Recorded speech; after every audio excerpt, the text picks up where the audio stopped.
ia le tu le tai fo tai manino ma le tai to tai fo o toi fo ina le tu I lo se fua ia me se fo io so mato wola le nei tai au ia fatalo fat fo le nei tai au le ia ma le malu le tato au fa fonga ia me se fo io le tino ke riso so staffa le lalolangi o lo la lai ma fa pena fo io mai mo mai le nei tai au I porkalame fa so solo fo ia le tato TV a me se lava ina io tato mauti noa ma io tato I loa ia le alungo le soifuanga ma le olanga o loa nga ai tanto le vaitemi po le vaitau nei wa eva ai me watutupu ma me wali ali mai o mea sale masani ai wa fa penao na eva ai watutupu temi nei ia le tai ao e lava ona tu lava se langona ma se manatu pa soa fo ia le fion pa ia le tu le tai ao Ine to mata wina ai tātou mai se to fa fo I mai o tātou loto I le tua. Ia se fa pena ona tātou pa ai po le ale fina ngalo le tua I lo se fua ma wola. Ia le tai ao ia fa tal fatu pa ia ma balu fo I fai ona fa fo mai. Ia la to fo I fai ona mai mo mai le tai ao fa tasi mai. Ia na to la tātou wo le tua. Ia fa solo fo le tātou mata au pe ona ia tai ao nei. Ia le tua aue o lava o le tua le o le mana ma le malo si uma. O le tua le pule au le langi ma le langi ma lo ifo lo langi le nei. O lava mai elo manto wola ma lo manto malos. O mai lo manto poto ma lo manto atamai ma mea umo o manto faia. Awana le se no o na ia te manto. Se manu fo I manto te le ai le tai au. Au le nganga le vi inga ma le fafta ia o na manto to fafo ia to ia to. Ono loa lofa I nā tele ma loa lofa I le ma whaita ulia. O le tai au o mātou whaatangsia lau whasosoni a nganga pa iai. Ia, fio ane, fio atu, pa mai, pa iane, ma mātou ta mā. La fo se upo le mātou tala noa ma whaasoa ai, no loa inga le nei tai au. Ia, whapena ona sosoni mai loa nganga pa ia. Lau whaunga I o mātou loto, mātou tu whaaiala le wa fionga pa ia. Ne ta oso ina ai mātou. Au mātou whātalitali atu ai le ia I loto e fiu whaalu mai. Ia mātou wala au ia atu e aina se nganga mō lau fina ngalo le nei tai au. Liu le tua e mai se foi o ngā luenga sa whaatinoina I mea uma te tono lau a fiu pa ia pe ona ta otoa. Ia mātou te loa le tua o e lavo le li o le puno mea le uma. Mātou wala au whaatasi mai o le nei tai au. Ono lo suafa Yesu. Bene. Ia nau e...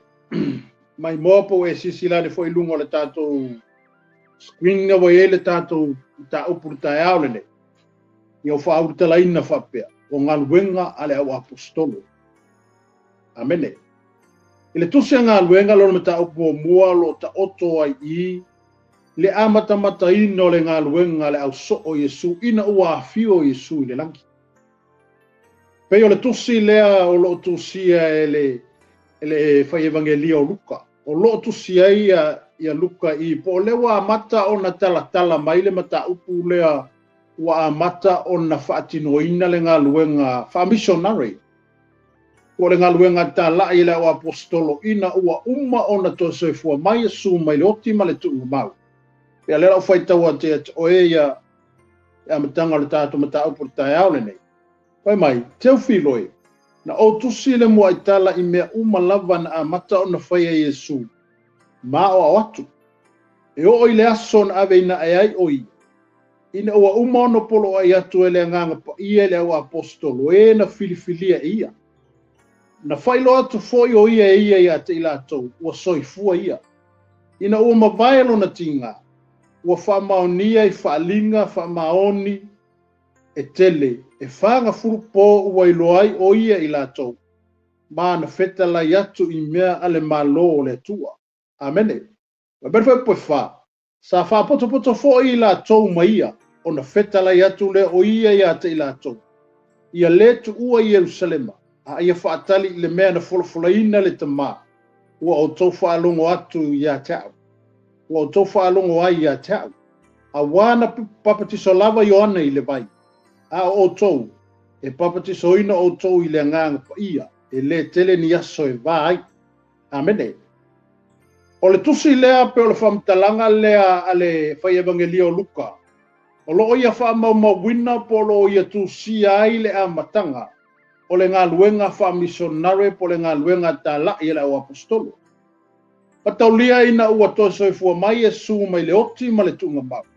O na whai leo le forfolanga Yesu i tangata sa iai. A wā pe ona ielisi mata upu mua na faali na talanoa to fo ia oi i tangata sa faalongolongo i le forfolanga lea Yesu e toa lima se lauta ngata na iai. Amen. Alleluia. Ai i le forfolanga le Yesu na whai ino to so i fua mai.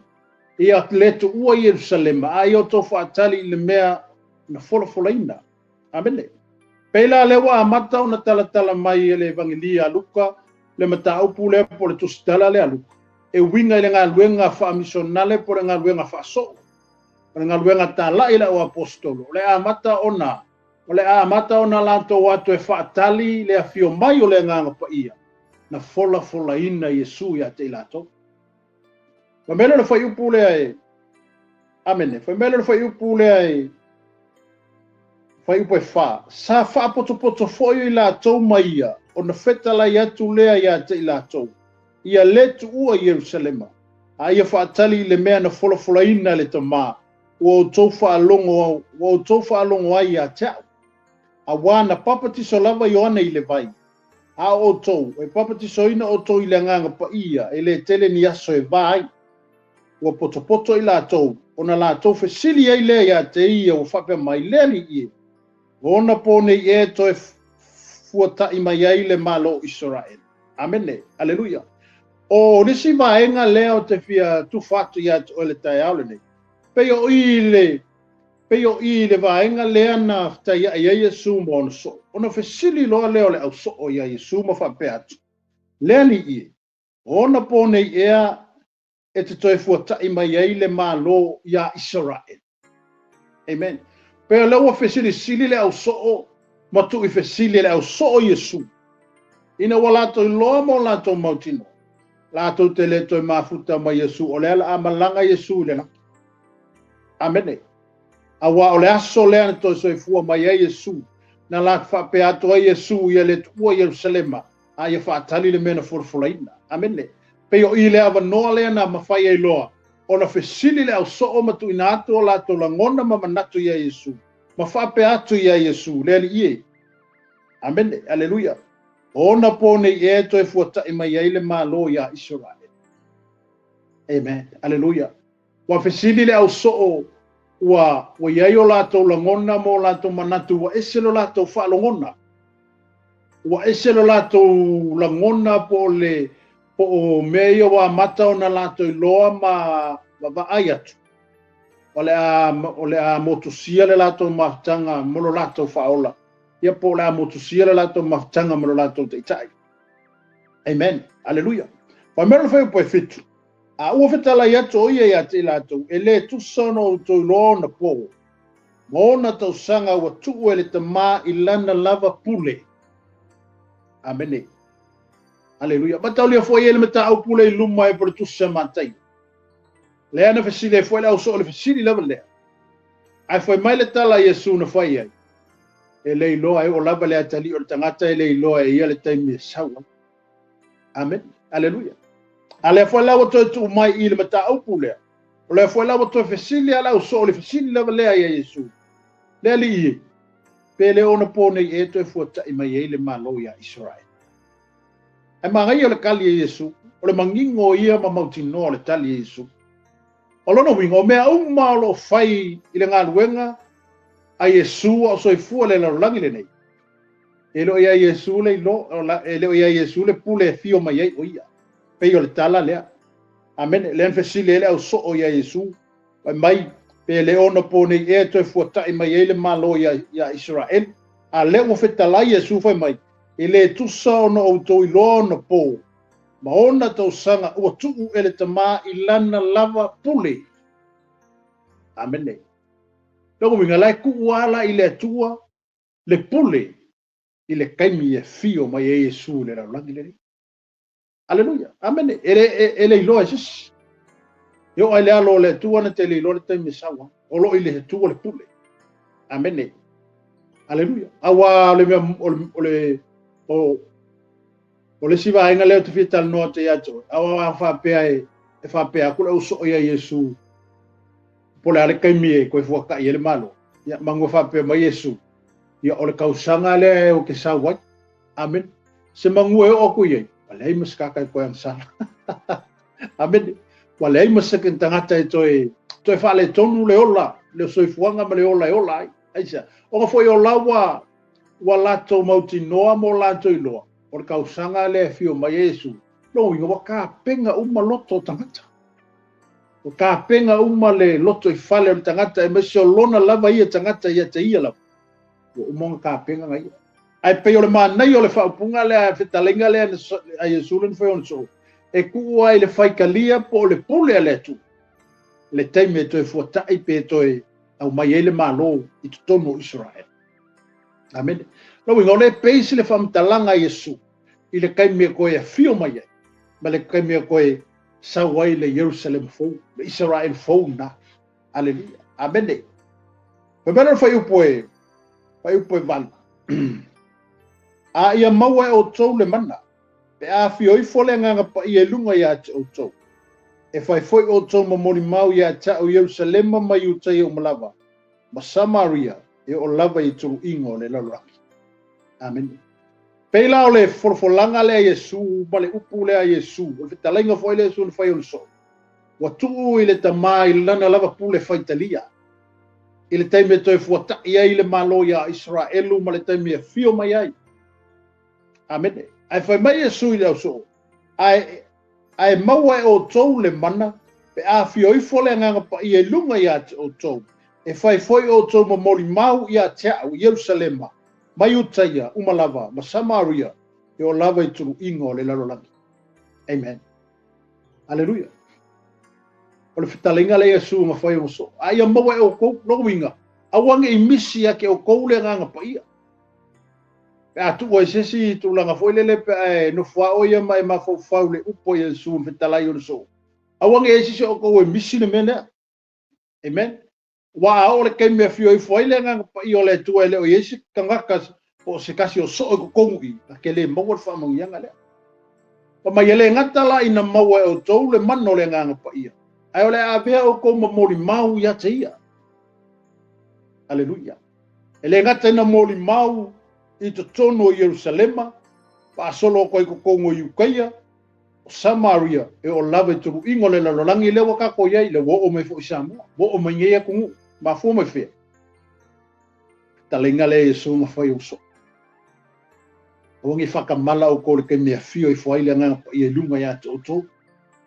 Aleluia. A maua e o tō le nganga pa ia, o ngā whaile o ko mamori mau ia kia au. Mea umma. Aleluia. Lea uma sa mafuka Yesu mo so. Aleluia. Le ngata tonu Yerusalema Yutai o Samaria o lava tru ingo le lolola. Le alwa ko ngi kala le leima ngi kala maka ngofi. Ai o ile tusi le ngaluenga o le wa mata ona. O le wa mata ona. Ona wa mata ona ngalu luela wa apostolo malato tatalo mafatalitali ile fio mai o le nganga pa ia. Amene. Awa ala tau maua le mano le nganga pa ia. Una whawhai ngō fiele o na lanto woia. Ki liwa le au ma le tala le leia ke wiso. Aleluia. Pamela ia le whai upo iwa. Ua whetala ia tu ia mea. Ona si itia lea o ia. O lato vava ai atu ua avea foi o ia I le ao na i o lato luma. Ua lato tuni mata ia e le langi. A o fio ae o ia. Whauta foi. O tangata e to lua o tutu mai a te ila tau. Ma ofu te sina. Wa la fai mai. O tau tangata kali la iae. Se ale mea to te tutu wai. Ma vava ai le langi. O Yesu le na ua ave I nae. Na iate o tau I le langi. E whapea o na toia fio mai o ia. E pei o lona fio atu I le langi. Na o tau vaava ai ai. Mangingo I o le upoletu. Amen. O me o la e wheka lai mai Yesu e weku. O si kia e a Yesu I le langi. Alua e Yesu I le langi. Amene. E alua la Yesu le lang au la wa umanga ka kia te fetalainga Yesu ko kongo ngo au so matangata sala to ia ia o Yerusalem fa kalia ile fioi fole nga pa ia lunga ya to a to mo wala le mano le nga pa ia o nga vele o ko mo mori mau ya cha waila Yesu a fa tu muina la o to le mano le nga pa ia ona vele o to mo mori mau ya te ia e talai pe fa iloa amene pe fa mala malama le malo le tu aleluia e talai le swa fo Yesu e talai le malo le tu e talai le tala le le o lai de la lolangi matangata umba amen aleluia afa mai ina wasitia Yesu le la maka umma o kanga kalile ya sala ko ki kilo le fio ai Yesu le la ave ai Yesu o wasiki ai Yesu le la amen awala ko fa longo i leo angelu e ko lua i e pe ona moni mau le fio pa ia le tua o mai o to tanga kalile ga le a le mea o to tuai ma vava ai le langi o Yesu le na ua ave nae na yate o to i le langi e fa pe ona toia fio mai e fa pe ona toia fio mai o ia e pe o lona fio atu i le langi ua o to vava ai ai amen e le pelo la upo le fio nga le tu amen a pe o angelu ia ua faile au kalileia e pe o masiki ai o Yesu e fa pe nga foi lo ngakoi fio mai amen e a foi no fa manatu ia to le tai au le nei e a ona tato ta mau le fio nga le tu ma upo wa tu si le fio pa ia le tu ona upo e ola amen fa mo le upo le tu o le suli o tato vai ma le mala malama i o tato wala e tele o onga wa mai le taimi nei aleluia tele nga fa se wo mai tele o onga se wo mai ele ai se to e fio mai ale wo ta oto le fio pa ia le tua ile mata upo mua nei ina wa mata ona fa nga yoi le nga luenga tala i le nga luenga fa sola o apostolo pa mai le angelu tanga kalilai e pe ona ave e o Yesu le langi fa pe na fo ona to e fio mai Yesu le langi le nei e lo o ke usano o le tangata e tali tonu i Yesu ma o le tangata e te fa to ina suafa le e lo e to e fio mai Yesu amen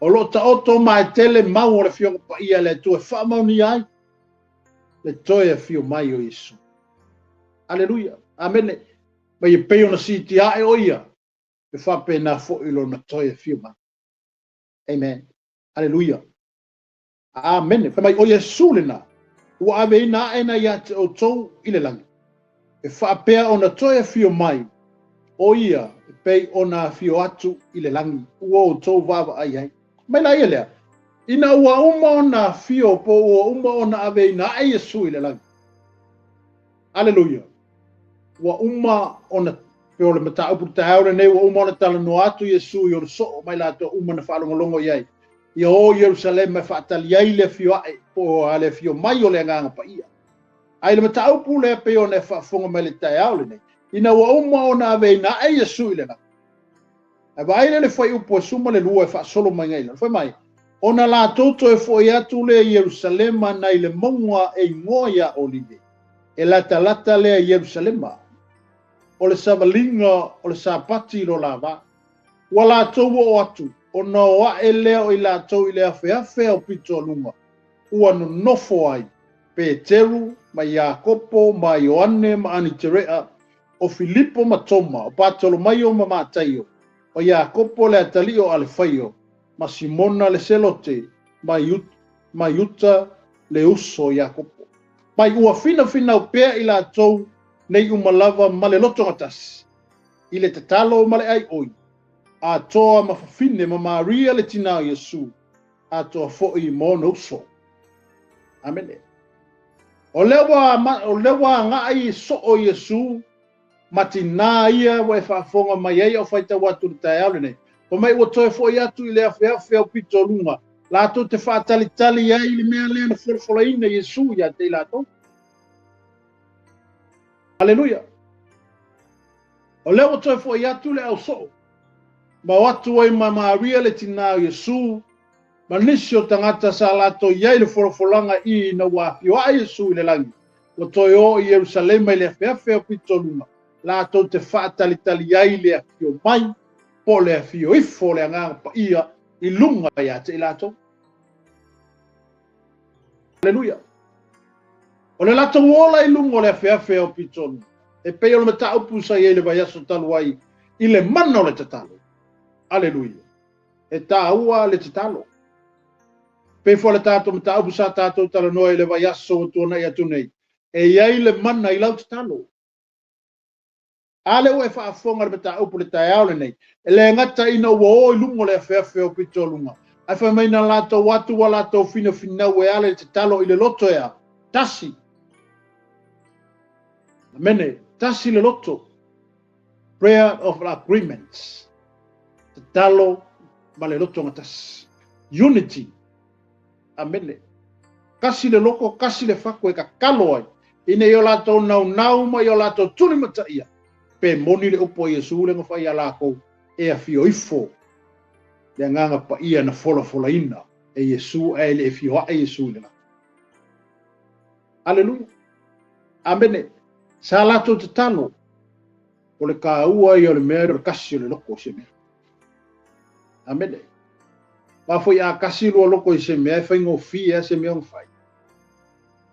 Amen. Ai ai ese uma loko ka. Nei ma se me kupu. Ai sea. Tenga foi ke saua oi maloma ngako e sau foi ka ngaka le malonga ia foi finga ngano. Amene. Au mai le kufa akasi o feke ngai. Amene. Le ai se loto fatasi le se unity. E kupu le mea e kupu se vavenga kele e kupu se makaukia o se mea ka koke ngango ka kalo I le akua. Pe a kasi o ka kolo. Amen. Kasi o ka ko loko, kasi o ka ko faku. Ka ko ki kua I masiki aku I le akua le mga ongalo ka oko ka kongo le ka le sia. Happen. Amen. E tupu. Aleluia. E le whapela nga folofola Yesu o le o so nga kawanga o rungo le fea fea puko lunga nga kwalea ngofo I elise me nga whai ai. E iei le o ngata au alo mai e Yesu ko kongunga. O yo Yerusalema, ele ngaka nga Yerusalema, o ka kalo. O te talo ma fina finau I le atua, e ala I le folfolanga leo fola Yesu ia te lato. E a fio I fole nga pa ia I lunga ia te oto. O na whaile oto ma moli mau, ia te ia. Yerusalema, Yuta ia ma Samaria, ma tulu inga umole lalolangi. E iei oe mau le tae aule. Amen. Ale tala leina wa e soifua mai ola. Le leina o le atua ma le lofa na o le atua ia te tato. Aleluia. O le atua le pelo. Pe upo la fionga pa ia le atua. Aleluia. O mai le atua le stangata pelo ai. E leo se atali foi le tangata fesu ia ilo na mafo fau. O le mea fitala iai le atua e taunu, e le mawhai na foi fua mai le upa le atua. Se longa e whātaunu uina le mea lau fina ngalo le atua e. Ka lai ei. E le kaimi o kākoa ka ngaka e sui a kākoa upu keni uma.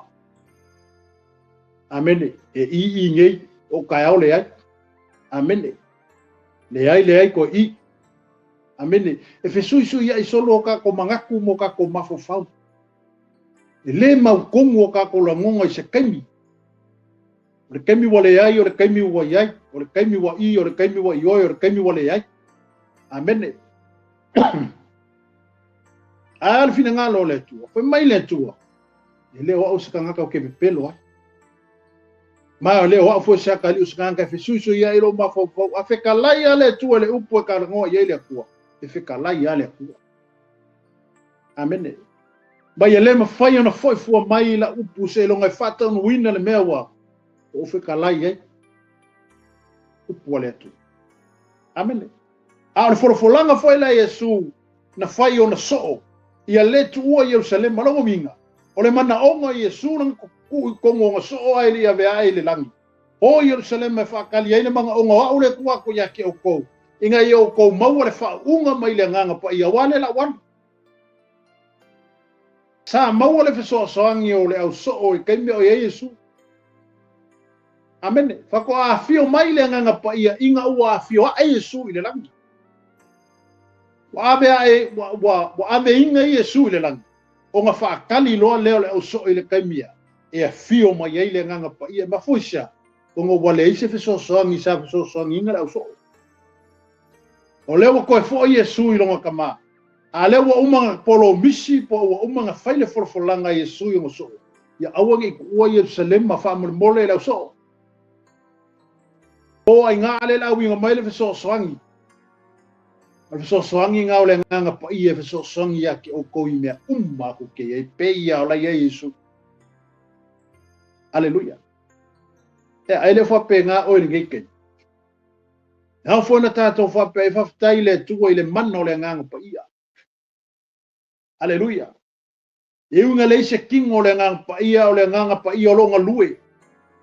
E ngā lue ia te oe ngā lue ia kia. So se mea o loo iei pēa le nganga pa ia whakasi ma oe. Amen. A whai mai leo le fionga le atua pēo na tātou tala noa iei. Mai na lato fina finau. Mai na fina finau. Amen. Mai ua fina finau pēa i la tau nei umalava. Male loto ngatasi i le tatalo. Male ai oi. Amen. Ua fina o pēa i la tau nei umalava ma le loto ngatasi le talo, ma le ai oi a toa mawhine ma Maria le tina o Yesu, a toa fo i mona uso. Wenga i mo uso Yesu i. Amen. Uso whale kingo. Aleluia. Amen. Amen. Sa fina i la tau ma le talo. Amen. Ka ko isi kai me kasi ale kula ka kalo ai musu. Na fako a maka kalo ya sau foilo onka. Amen. Yang ka kalo ale pe nga kau ai ka kalo. Pe yang fa leo a wale yese loko. Wale yese ngau e ka kalo ai. Amen. Mo pe yang kau nga fa king ka kalo. Ai ole mele pe ona fa fonga tai au ne mele upole tuole ta tia mai pe on tato fata mai ua fina rowinga ele kasi se kula pe luangi kula pe kolungi kula nga finga waile au so mai la konga ya i. Amen. Na lato fina pe se ia mau le mena folofolaina ole nganga pa i ole tu. Amen. Ai kinga inga iseme. Ole manga ye yo lo kau. Hallelujah. Ai kinga inga se mea e ke fai. Ba se mea ke fa kingoi. A oinga se fa moe po se mea ma e sa ungia ma e ka pengai. Ole fia yo lo. Amen. E fa manguia fo ile ko e ki ba foi fia. Ke le lau ka penga. Amen. Ke le lau ka penganga. Sa e fingau mai ka kalo mai kuinga ko le ko ala i lo manga o. Mal melo ka oko i lo loko ala i le ka penganga le wa ka penga o. Ekele ka penganga fa. Amen. Haleluya. Ekele fa sama-sama ngoinga lau ka penganga. Ya le upole atunu e ka penga fa finge ko anga. Haleluya. Lai mo kinga ngo fo ko ngor fale le malolo. Kapenga kule mea, kapenga ele mea. Salua ele la pisis. Hawang ele ko. Amen. Ma foisa. Haleluya. Yang lai ai le mangakor kinga. E ye ar kai me ku ma ye le malo le fale ye kai me sawai se asisinga asika ngaka i ke lelo. E fa pena foi la le fionga le tu mo le ta bota to ye ta ya le. E a ona tato fina le tua e ala i talo. Talo whaatonga, talo whaafitai. Amene. Amene. Aleluia. Awa kako ke unga kako kano. Amen. I kele ka kuria for forsai ke kakalo ai. Forsai a wartu whatasinga foi le kalesia makako kakalo ai. A o oe lava ia ma lava temi ma le tua. Mea langa oe pongesi ei goi. Amene. O fea le piccolo fale ma le afe o lo fale wa e loa wa kala fea ngai o so kwaya time male atu. Tuoi, o lo kaimina ngā male aku. E ke kakalo ma kuinga koe le akua mga onga lo e mo. E te whaatonga i le atua i lau tāpenanga ma mea lo whapenga o ngai mo pia. E vai le a kele lo kuinga koe i le akua. O le kele whainga ngā saa mai i le akua o mea lo e mga mia. Amin. Aisha, e ka whai lai kupuro ngau ngau e ke finga fingau i le mea le leile ko kongoro. Le ngaka le polo misia le atua mai aki oe. O ngā e ka kalo le mai kuinga koe i le akua. So one day e sawa i le asu. Kali whaali ali le akua i le akua. Pea o le mana o ngā lea o le o Yesu. O lenga whaka oko po o lenga kuinga i ngā auso. Awangi e ko kua i Yerusalema. Amene. Hallelujah. Ai o ko whakali ai le mea wholofola inga e fio i fo. Whaau o tō. Ngā ko wanga e kolola ia le lalolangi makuru ingo le lalolangi. E mo moli atu ai le whiau e ala i whao tanga le tu. Amen. Amen. Whai mai lai o le whai po sumare lima. Ona po ia na tūla i ai pe teru i lumo le au so. O le au whai o ingo e na iai. Po ua toa se lau ma le toa lua fulu.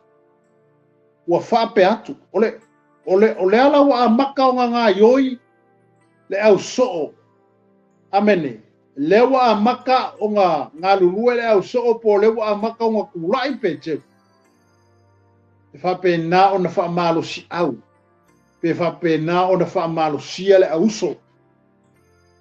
E ala i le ngā luenga, male tala ingo le malo le tu. O le ala anga iaku la kowi. Amen. Lewa lako whakarikali i.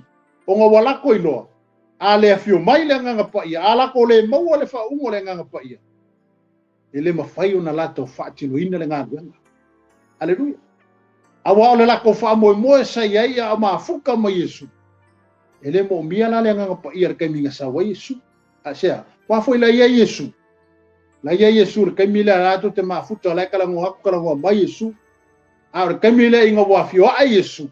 E mo bia i le au so le manna le nga pai. Amen. Mo mia le so le manna le nga pai. Me le nga la ko wo lungo le fe o pito lungo mo la to talo i fata wa nau i le tu. Ina i ola to maua le manna le nga pai. A maua lo le fa unga mai le manna le nga pai. Onga mawhai loa leo ngā lako waku ku ingo le lalolangi po le upo Yesu. E moli mau watu le suwafa ma le malo le tu e whaanga. Amene. O mena le whai upo suma le ono. O le la unga la le apekelu. O le wha malosi le apekelu. Ma whape ngā onga ia wha malosi ai. I longa auso. Amene. Ia po le auso. Ia mai la konga iei. Me me whai upo suma le ono. Se mai. Le au soi. Ua te tau o na tau nuu o le nei tusi. Sa mua i whetalai mai e le nganga pa ia i le fufonga o tā vita i a yuta. Sa whai mata i tai a te ila tau e na pu e ia Yesu. A wana whaita wina o ia whatasi mai mātou. Na tōwhia foi o ia i le nei whaiva. Na whatau foi e le nei tangata le whanua i le tutongi o le ami o le anga. Na tito foi o ia ua pā ailo na manawa. O masaa i whafolo na ngā au umalamba. Amene, wai loa fo i le nei mea i la tau uma ua nonofo i Yerusalema. O le mea lea ua ingoa ai le whanua, o le mea lea ua ingoa ai le whanua i la tau lawanga ngana. O ake le tama, o lono winga, o le whanua o le toto. Wai le whamalosia peke. Amen. O le ale winga o le tala pe te rule whai. Pa me Peteru se mai le au soi, ua te tau ona, mai ua te tau ona tau nuu le nei tusi, sa mua i whetalai mai e le anganga pa ia i le fofonga o tā vita. Ia yuta. Abene, sa whai matai tai a te ila tau wena pu e a Yesu, maka ui le so o leu. Aleluia. O le so o le Yesu, o le so o le o Yesu, o le so o le o yuka, o le sa mafuka ma Yesu, o ia le ngā sa whai makai kai le au farisei o lato te oe ai. Po e Yesu. Aleluia. Pai mena na whai po sumar fitu. A wana whaatawina o ia. A wana whaatawina o ia whaatasi mai mātou. Na tōwhia foi o ia i le nei whai sa o le lele kala kua peke. Amene. Wa me pekelu. O yuka sa fai ka winga whakasi mako ma yuka i le whai wale ngei mako ke whai olea. Apostolo. Amen. A kalangola le apostolo ele o se ngaluenga i kiki. Ole ngaluenga piko silio nga kaua. Ole ngaluenga whaasoo. Ole ngaluenga talai. Ole ngaluenga mori mawatu. Ole ngaluenga tufatu. Ole ngaluenga whaasoo atu. Amen. A leo fai mai pe teru i le matau mua nei e tusi ngaluenga le o apostolo. Fai mai neo pe teru. A wana fai ta wina o ia whatasi mai mātou. Na tōwhia foi o ia ele ni fai ba. Amen. Sa mafuta mai Yesu. Sa ai mai Yesu na so ole o yuta. Sa pupula yuta i wawenga na fai a Yesu. Sa wha makamaka yuka i mo meo o wawenga te tele. Nga kele i loa mo mua. Aleluia. Amen. Sa ia into tonu i. Sa mo moe whakasi ma Yesu. Sa ai whakasi ma Yesu. Sa whaasoa makala ngoa whakasi ma Yesu. Amen. Alala me wa kupuso. Aleluia. Pa mero wheba suma na whana. Na whatau fo i ele nei tangata le whanua i le tutongi o le ambi o le anga. Amen. Whalongo i. Amen. Mai na whatau ina fo i le nei tangata le whanua i le tutongi o le ambi o le anga. Whakauru whangua i le kukongi o le ambi o le anga. Amen. Pa mai na tito fo i o ia ua pāilo na manawa. O masai fo i whawholona ngā au umalama. Upu i sau le whionga pa ia le tu. Aleluia. Mai ua iloa fo i le nei mea i lato uma wana no fo i Jerusalema. O le mea lea ua ingoa ai le whanua i la lato lavanga ngana. O ake le tama. O lona winga. O le whanua o le toto. O le kele i o le mea ngā le kupur ka imiringe. Ai sale mea ngā lenga se sere so o. Mane. Mane. Se sere so o le il kupe. Vai le malosi kele le kupe. Aleluia. Pei ngo whaiaku le whamtalanga i le tai aule ne. A ai ma Yesu, mo moe ma Yesu, pupula i wa venga nga whaia Yesu, e ofo le loko le pupula ka waso ku lai pipili, mea uma sa fio Yesu nga yelu so o le umu. Fa se se ai rupe. Amen. Ele leile tupe pe o le fionga pa ia le atua, o le kupe le whapongai o mele anga uma. Ai se ale me wa lenga kusi whapea, a wa a kele lo ka mau ainga, wa ele lo fa so. Amen. E kele lole o a ma bea i lo lima, ua uma le manga onga mea uma sa e manga awa. Se longa e fa so le kupe. Amen. Ah, lewo se ayuka i. Wa ngau yuka le oa. Wa ngau yuka le kupe. Wa ko kongi ka ngaka fariseo makangkala tu supu. Ma e ngai e ngau nga pore o wuska ulanga. Yuka. O kongi le kupe e falaka Yesu. Ai orsili yaki oe le tai aole nei olo e fa fonga. Fa maka ele o kupu kaimi. Amen. Aleluia. Amata ele o tupu ni taimi le nei ilo so i fua maro kako wola. Ma le lalo langi ma ka amilo sanga o le ngei lalo langi kako ike so i fua mo wola. O kupu. Amen. Ko kongi e ka ngaka isi ka ngaka e o e fasioki isi ka ngaka. Amen. Ko kongi kupe. Enga mafua mai fea. Mafua mai. Na kupu mai il so olea.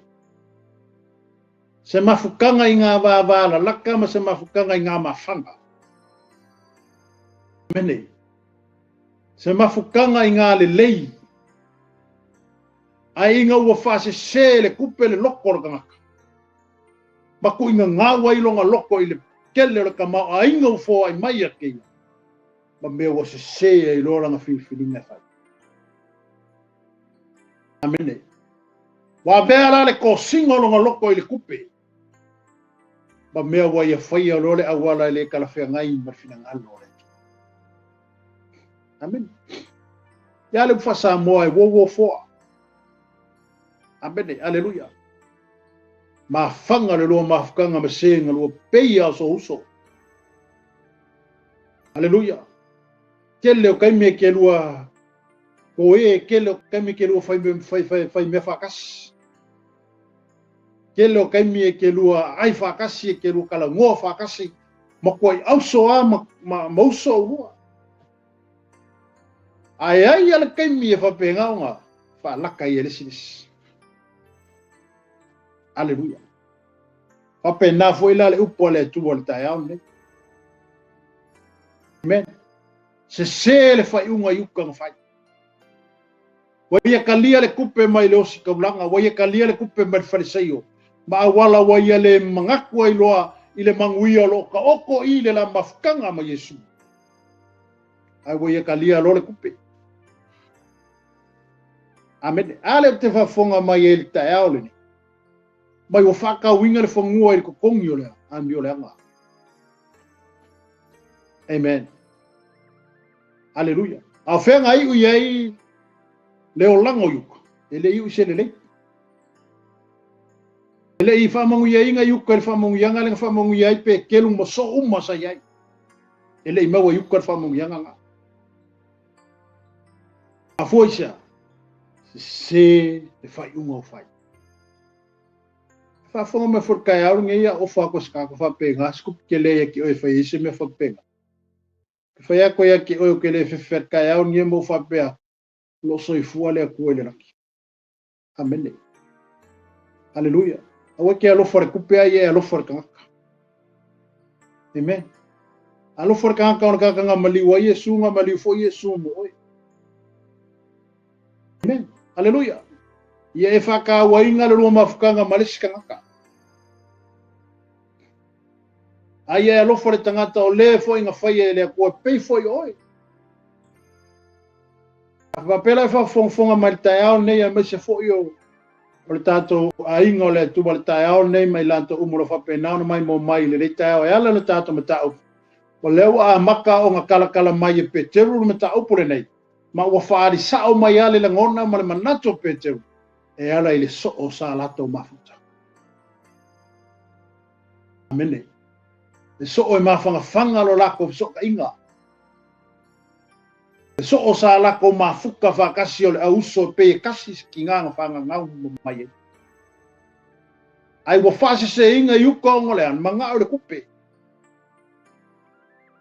O a koe longa kaungu unga i se kaungu unga e le ka kaus, e le ka kaungu uia. Amen. Pea le, yero koe ngā, mea foile le lawa ko kongo le whaorokanga. Sa a maka i le whaorokanga. Sa a maka le mafuka ma Yesu. Ai whaai ui fonga.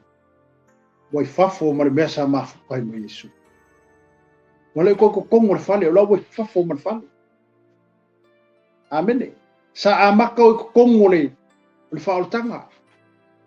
Ubai whale o langa ma le soifuanga le ke soifua mo ka kuola i tonu le. Ngā luenga ma le whaorotanga le kua. Awa e ngofo lo i kongo le mamalo le kua. Ngofo i lo. Amen. Awa e maua lo whamongi anga i kongo le meanga ke ia i ala i le fina ngalo le kua ma le ngā luenga wa wako le kua ke ngā luenga whao ngā ailo soifua. Apo. Ka ofi. Amene. Awa ke koe ngau ngau kua i. Awa ke koe ngau ngau i whafo aku. Aleluia. Eise me maua i whafo aku le mea le si o mia i o i le mamalu o le akua. Leise kako me maua aku i whafo le larolangi ma le mea le waka ko i eku kongu o le mamalu ma le whamuni yanga le atu o le osoi fua ma loa. Wao le unga le o i kako. O yukasa i eku kongu o le whao le tanga i kaimi o le mafukanga ma Yesu. Ai e moi fonga le whasavalinga, wa ese le mea wa whai uia. O se kala whango ngoa ke. Amene. Maele o se kaunga unga sa le ka kaunga o ia yuka i. Ua mafuanga o yuka i. Unga ua mga o ila i le kupe. Lo fa malosi foi na ia o te au nei. Ai fa fonga mai foi oe se uso pois tu fine.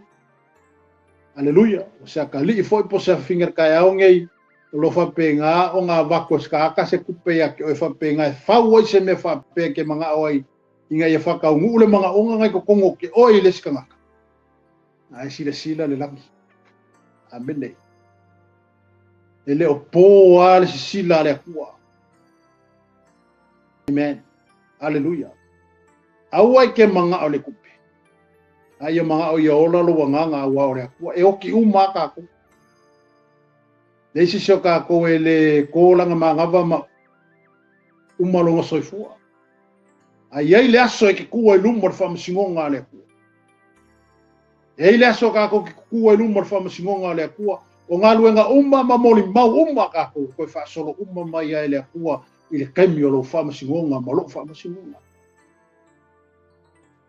Amen. Yo ngalo ya ki o se me nga e faia ma se me e ye le aso nga ku ai dum ko fa solo uma mai le ku bilo uma a oi. Ya wo wa i mama ye le ku ka ko me fai. Amen. Hallelujah. Fan fai ye le o lango yuta pe o kala peke. Mai le so sa mako ngalo lu e fai va ngai mako ke ngalo lu e ai o le apostolo. A feo fai wa nga ye le o langa ma le soifua yuka. Wale koe apostolo. Na lewa mawa ele ki apo. Amen. Hallelujah. Amen. Mai koe no foi le nei mea ila to uma wana no foi Jerusalema. O le mele wa ingo ai le whanua ila la to ula wangangana. O ake le tama. O lono winga. O le whanua le toto. Hallelujah. Whanua le alenga. Ingo whalonga kuiko wa se sele mea wafai. O le pule foi leo leola, e leo le pule leola whaka aku kua ngafi. Se kunoula wha whonganga samu. O le pule leola ngā amaka mai fo il so lea. Mene, e lua ala mea ke kele ngā kupu le so lea. O longa kali e ingo le kupe fai e wha laka ili skangaka. Mo longa pule i longa ola. Amene. Aleluia. Ka lia le kupe la wala se wha laka ai Yesu. Malo ngaru lo male baya o so lunga le la au kau mai ilo. Mea la nga le whangua, le whangua le toto. Ongo ilenga sisi ai e yuka ia la. Ma sisinga e alonga koko e kongo le whangua lea. Amen. Ka mena whai polus fulu. A wawa tu sia le tusi o salamo. Ia tu fua le mea ua nofo ai o ia. A wa fo ina iai se mawai. Ile malea. Ia fai lo na faiva amene mo se tas lo wingo fongu le fa no le le fai upo le fa mai a wa tu sia ile tusio salamo ia tu fu le mea ua no foi o ia a wa fo ina ia se mawai ilea ile a wa fo ina ia se mea a wa fo ina ia se mawai ilea mea vai wingo fongu lenga si seile ua o yuka. Ka ul fonguar ko. Me awangi ingo foisis. Por salamo le sawai. Ka fonga le fingo pa ia letu. Le ngakana fa mai ingo wale le ngo foisis sil fongua le.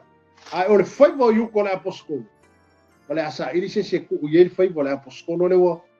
Ka fa ka va ai yuko se ka. Amen. Hallelujah. Amen. O le wha manatu lea ma le toe longo atu lea e ale le fionga le tu. Wha tā ua lo wala wina, pe o tātu mata upu o tuana i atu. Amene, o le ale tofi ua watu le tu e tenga lue, whaka ua. Le kofi le aposkolo lenga kuinga i e yu, ko pekai, ko wha mamulu e yuka le aposkolo, ko siriaku longa manga au i le oa, ngai lolonga manga au le aposkolo le kofi e piko sirio nga ka ua. Ia le maua whamong yanga. Ma lei foi songa avangoi le langi. Amen. Ai o le so o ngā mafuka ma Yesu. Tala whanau noa tele. Pe ngā foi o le whafonga mai moa mai tai aune. Hallelujah. O skala whanau ngā foi lo kako iai ko kongo le whanau kanga. Ai umaangira kako savali. Kua esele meo kako ia. Haleluia. Wa ese piko le ka ko awe mai ai. Ale saka ko a makai kongo le malu le tu. Saka ko ye ko kongo le presence o le kua. Sa e ye masa e kofo i mangwi o le kua. Amen. Sa o fia masa o oli le nganga pa i o le kua mea lofanga mai le koia ka ko. Saka ko fia ma oli ye. Ai e moi fole aka po ua whapenganga wha i ula ka ko samari. So wa ese le mea waka ko wai uye. Ma foi sia. Ko inga ngā walo loko i ku inga ngā ua le lalo. Amene. O le ala le wala inga le o yuka i le mabalu. Po le pa ia. Ma le mea lo whapenga o ngā yeile o aposkolo le kaimiringi. O ngā ua ku inga ngā ulonga loko i le oa ma le ka mau aina. Amene. Aleluia. O ku inga ngā ulonga loko i le oa. Ku inga ngā ulonga loko i le kupe. Amen. Le kele ngau ka ko kaimiringi ku inga ngau ka ko loko i le kupe. Amen. Aleluia. Pele whapea ko sise. Aleluia. E ke me ku inga ngau ka ko loko le kupe ma ku inga ngau ka ko loko i mea whape ngā laulangi ngai. Ma a wala o le whape ngā wha sise inga i ka ko. Amen. Pele kele o ka ngau ka laulangi e kele kupe. Kele i ka mau a inga i o lako. Amen. Aleluia. Alane me le whanga i lako kupe. E le whanga ka ka ua. E se ale mea lai alu e o lako kupe. Amen. Ka kaunga mai la ko kupe kongo ya ke eringa luenga le ko. Ai esele mela yo anga ye ya la ko sele. E ya ngai ka ma wolo ngai ka e ava maka ka ule ko ka ma ai ngola mai la ko se ko kongo le nga luenga le tu. Ministry ka kasi lo nga lu luema ya e fina ngalo le ti. Ai e foi is ka ka ma wolo maka ka mo me. So le esele mela fa alu nga la ko sele. E ma foi sia e nga ngau wale loko i ku nga ngau ma mea whawhi fio le lalo lako.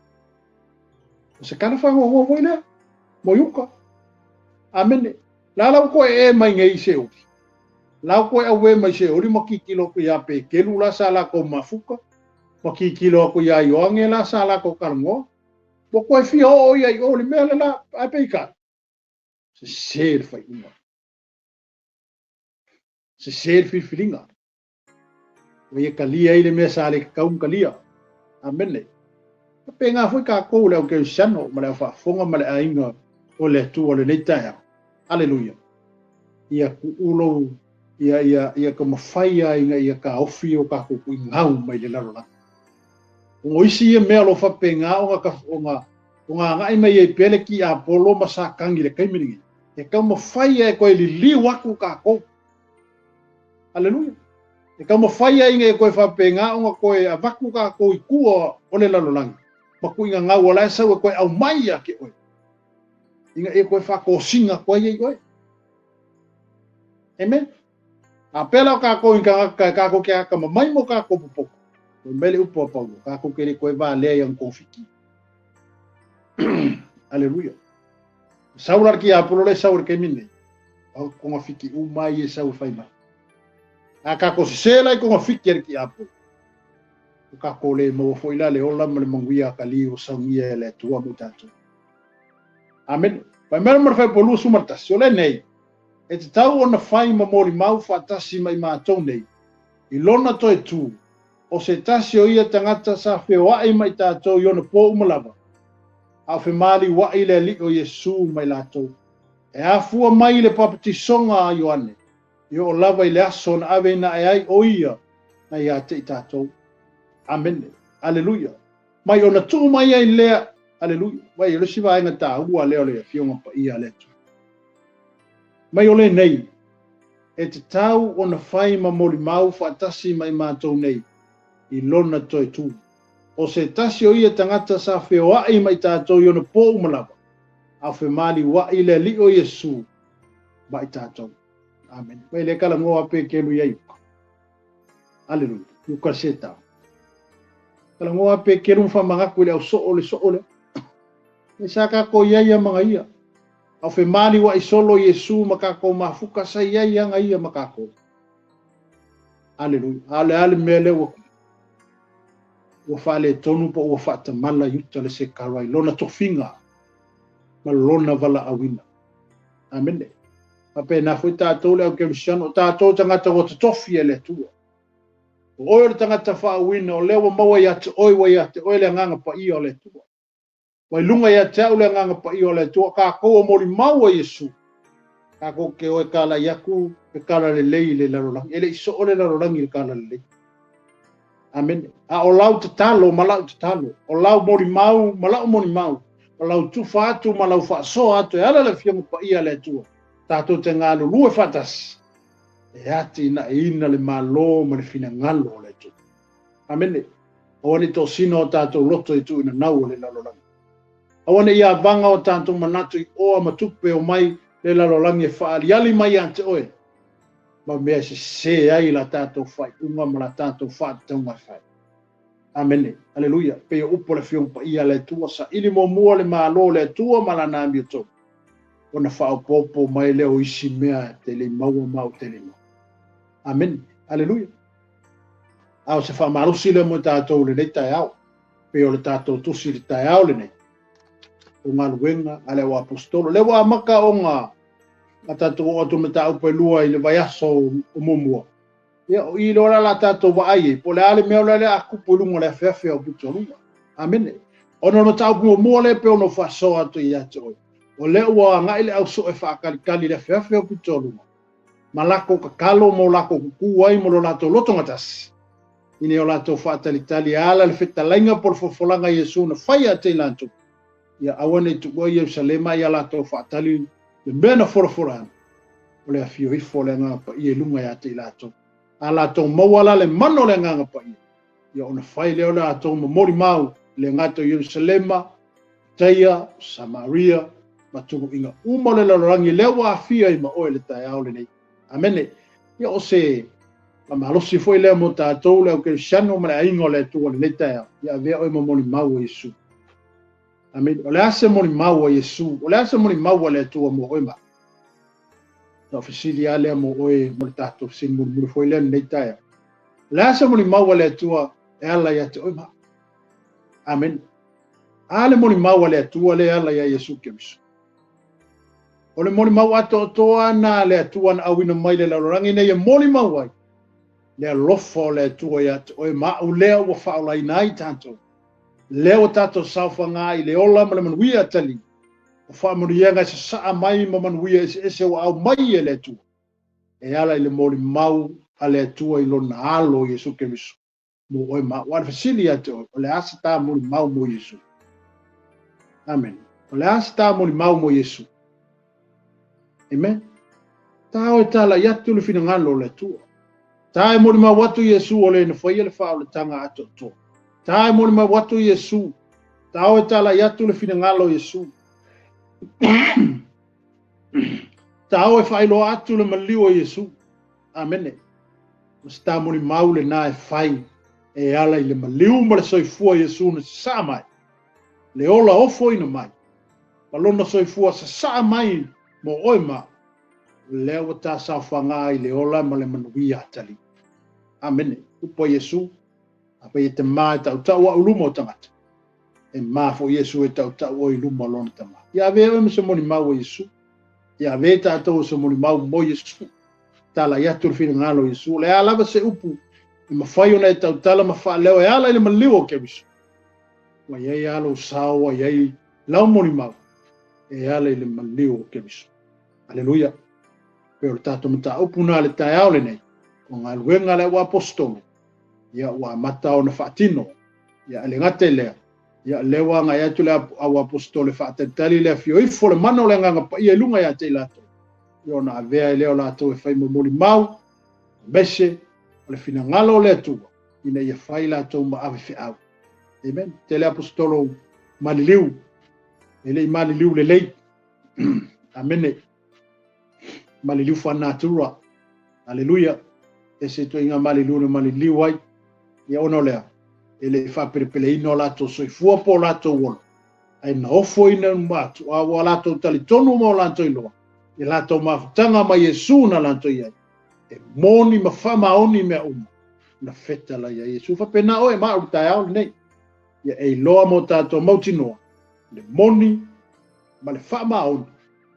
o le alofa ma le anga le lei o le atua ia te oe ma ia vea oe ma ma mori maua Iesu i le soifuanga ma le o langa lo tato ia tama tuina atu ia te oe mātou whanangolonga fo e ala i lau whiong pa ia le leitai au na luenga rau apostolo le ie le na e fola iai na e whamnuia iai ia veila tō mo mori mau Jerusalem o Iuteia Samaria o lawe turu inga le lalorangi o mātou iai le nei o mātou ai o le nei o mātou sapi ai le ie e ala i o manuia sa mai lunga ia te mātou talo mtuna atu ia te oe tamai ia e anga le lei alu male mana la upu le nei aso le tu tono si o mātou o tunu o maise o wō mapaanga o e whai ona whaafonga mai le nei taia e whapena na ulu la upu folau tā folau ina la wafio paia e le whapena o na mātou wola ina la wami o tonu tama ave mātou ne moni mau mo oi malofi ngana